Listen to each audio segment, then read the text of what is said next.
Hello guys, welcome back to last moment tuitions. I am Dhruvi और आज हम पढ़ेंगे conductively coupled circuits. So basic thing जो हमें याद रखना है, जो यहाँ पर आएगा कि हम टी नेटवर्क का यूज़ ज़्यादातर करेंगे। So let me give you an example of the network कि ये हमारा वोल्टेज है, फाइन। फिर हमारा टी नेटवर्क आएगा एंड ये हमारा दूसरा voltage. So this is the T network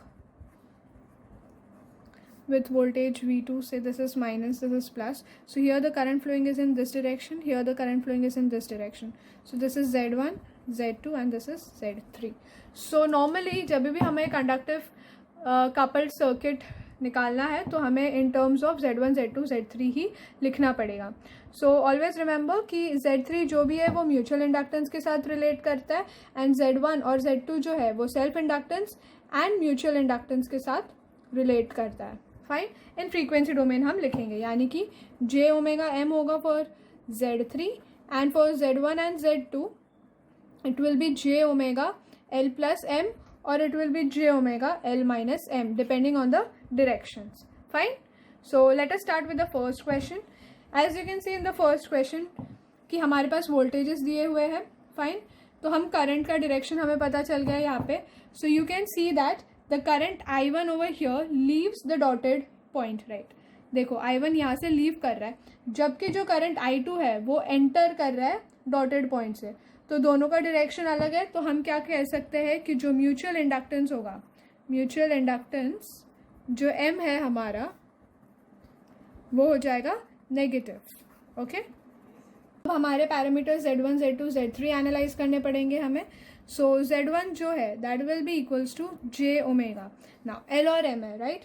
so first is Z1, तो that will be considered with the L1, right? So L1 now क्योंकि मैंने बोला कि म्यूचुअल इंडक्टेंस अभी नेगेटिव हो जाएगा, so that will be minus M।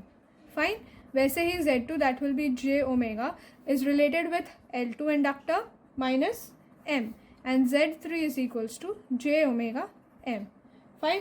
So this is equals to j omega L1 minus j omega m. This is j omega L2 minus j omega m. Okay. And this is j omega m. So the value that we get for Z1 is equals to j3 minus j2. That will be equals to j1 ohms.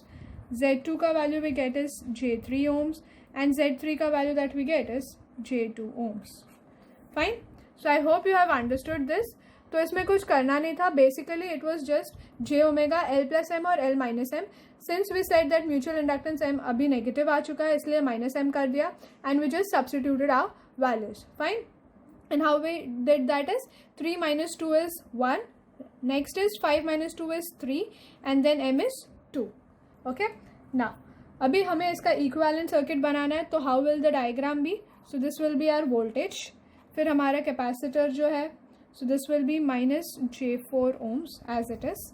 Fine, and then we have is the T network, so we'll have this T network. Okay, so T network के जो values है Z1, यहाँ पर Z1 आएगा, so that is J1 omega.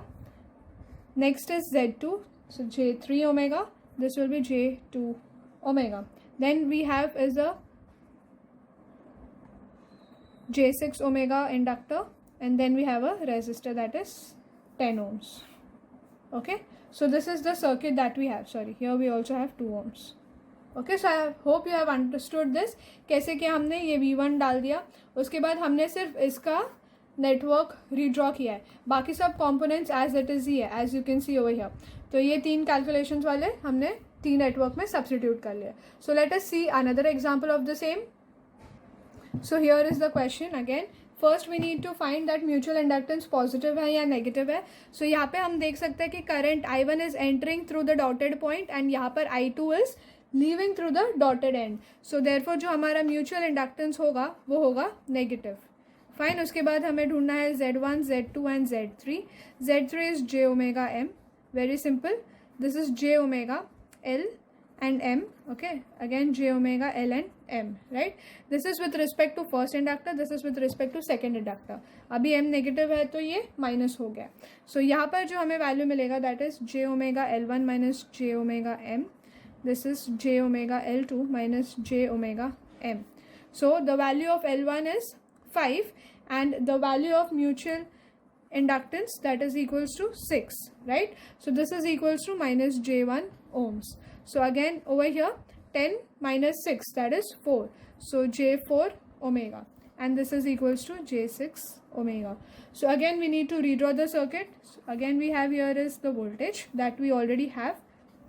Then since this is connected in this fashion, so यहाँ पर you will have, since this is the circuit that we have redrawn, so this will be our T network. Fine. So this is our T network, this is our 5 ohms.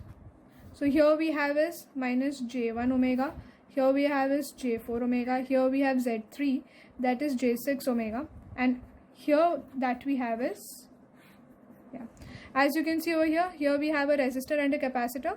So this will be 3 minus 4j ohms, right, and 5 ohm का resistor as it is. So I hope you have understood this. यहाँ पे सिर्फ उसका placement change किया है, but हमने कुछ changes नहीं किया. इसको हमने T network में डाल दिया and बाकी के जो components है उसे as it is रखा, 5 ohms as it is and 3 minus 4j कर दिया यहाँ पे. So I hope you have understood this. For any queries you can write to us in the comment section below. See you in next lecture. Till then, bye bye.